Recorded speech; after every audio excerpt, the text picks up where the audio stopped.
Eto na mga kababayan, mainit-init at talagang trending, usap-usapan sa social media itong paghahamon ni Mayor Basti Duterte dito kay General Torre, no? Hinamon nga ito ni Mayor Basti si General Torre, nasuntukan, no? Magsuntukan na lang daw sila. At ito merong kasagutan diyan si General Torre, no, sa hamon na suntukan ni Mayor Basti Duterte. At napanood natin sa balita mga kaibigan, no, sa interview dito kay General Torre na itong si General Torre ay kumasa o hindi umatras sa hamon ni Mayor Basti Duterte. At ayon pa nga dito kay General Torre ay kung gusto niya daw, no, ay kung gusto ni Mayor Basti ay ngayong linggo na ganapin, no, siguro para matapos na, no. So ito, panoorin po natin ang kanilang mga video. Mayor, Mayor, since we've mentioned already Davao City, the renewed mandate given to us by the Buenos Mayor, no? Before the last part of the podcast, Mayor, we just like to discuss out the key points you mentioned during the inaugural speech, Mayor, na marami nga ang natuwa when you mentioned this. For one, Mayor, itong strong stand mo, as always, when it comes to criminality and peace and order. This has, the past 3 years, Mayor, we brought in 263 billion worth of investment. The tourism sector was very abundant also. All because, dahil sinasabi natin, because of a peace and order situation in the city. But ito nga, Mayor, ang tanong ngayon, the next 3 years, Torre is the chief PNP now, then we have a new PRO director, and then may bago pa ang DCPO na hindi dumaan sa atin. So I think the Buenos are asking also, Mayor, what's the assurance on how are we gonna sustain peace and order under these circumstances here in the state? Tama ko, si Torre lang man nagsabi na may 3-minute response siya. So it's his responsibility na walang krimen na mangyayari dito sa Davao. Because it's the PNP's job to secure the city. And hindi naman ako pinapilit ng city director. So I cannot give, like, I do not know if I can give, advice kung paano gagawin yung trabaho ng mga pulis dito. Because, first and foremost, I am the mayor, I'm a local here, I grew up here, I know this place. And I know the people here, and I know how they behave. Pero pag itong city director na nilagay ni Torre, hindi makikinig sa akin, he will not cooperate, then it's up to them. Okay? So, sinabi naman ni Torre na may 3-minute response, sana ma-feel ng mga Davaoenyo. But, tingin ko, gagawin yan, harassment lang talaga. Doon na, Torre, Mr. Torre, sanay na ako sa iyo. Sanay na kami sa iyo. Kinidnap po nga yung tatay ko eh. Okay na yan. Now just do whatever you want. You have 2 years until finding mo kandidacy sa 2027. So, at saka may kaso ka na ngayon eh. Think about it. Gusto mo karasin mo lang ako. Kasi matapang ka lang naman, you have the position eh, pero suntukan tayo, alam ko makaya, kita. Ganun lang. But you're a coward. You are nothing without your position, sa totoo lang.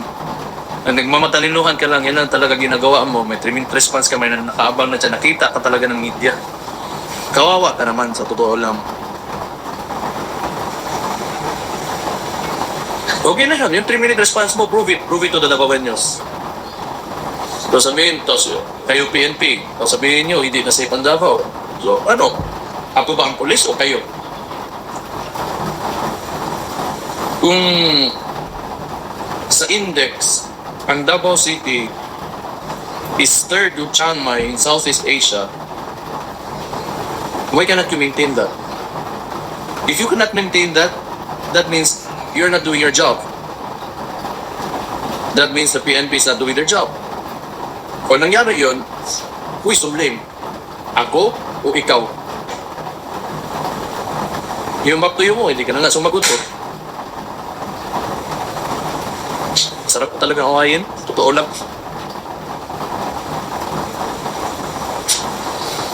May ka eh. Kalbayo kung nasa ka, no? Oh, may ka na. May issue ka na doon eh.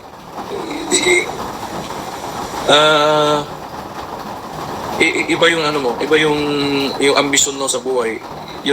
I don't feel that you're here to serve and protect people. you are here to forward your ambitions. Particularly, ito kung sino ka man sa administration ni Ferdinand Marcos Sr., you are the general bear. If you do not know history, read it. It's there. It's available for all.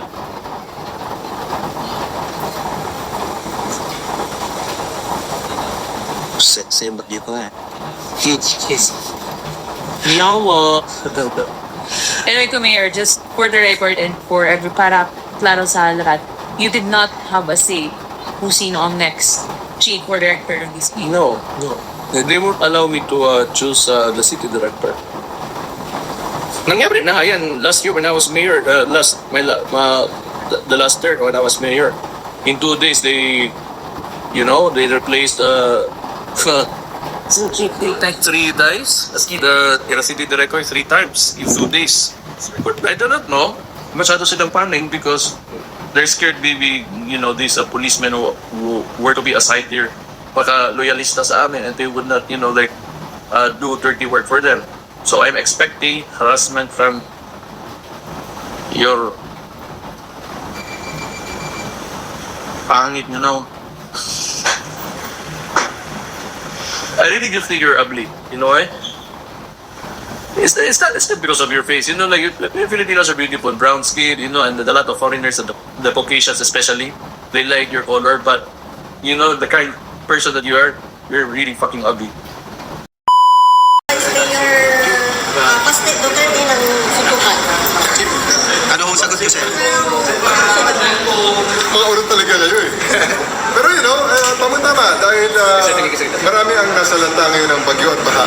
Maybe we can use this moment or this opportunity for to raise funds in a charity boxing match. This coming, kung para mabilis, this coming Sunday sa Araneta, 12 rounds. Pwede. 12 rounds sa suntukan para maganda. At para medyo marami-rami ang ma-raise natin. Siguro you can find sponsors. Per round, may mag-sponsor. So, let's place their merchandise before each round. So, 12 rounds para medyo marami-rami ang sponsor. Marami tayong may raise na content. Sir, can you give us a background? Naghamag ba siya? Paano ba yung nangyari? Well, I was informed at nakita ko rin sa social media na nagamon siya ng suntukan. And, well, sa atin naman, whether he's serious or not, sa atin, let's just put this on a better use. Kung yan ang gusto niya, madaling pagbigyan niya, boxing na lang para madaling iset up. At gawin natin this coming Sunday, 9 o'clock. I'll be there in Araneta. I'll ask in Araneta to set up a boxing ring. Hopefully, they will oblige. Kung wala naman, di maghanap tayo ng kung saan sino gusto niya. Pinapatulan, I just see this as an opportunity para makatulong sa ating mga kababayan. Kaya sigurado maraming sponsor nito and everything that all the proceeds that we'll raise, we'll donate to charity. Ako, I'll donate to charity kung ano man ang part ko rito. At para sa mga nasalanta ng bagyo at baha ngayong parang Sir, kung Sunday na, may time pa ba para mag-practice? hindi naman kailangan, sa tingin ko naman, charity boxing match, kung magkasagiran, konti lang yan. Unless, lakas lang ng loob yan. Sa akin naman, well, pareho na naman kami siguro walang practice or baka walang practice, okay lang din, let's see. Pero sir, kailangan mo mag-practice.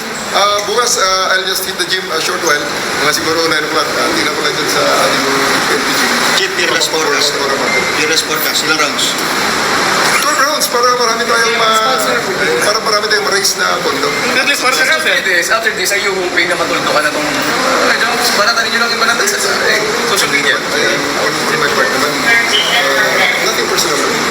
It's just, really, it's natutulog. Just so, very good opportunity to raise funds for charity. What if sir bigla siyang umatras? Siya nang Para sa kanya yun. He was the one who issued the challenge.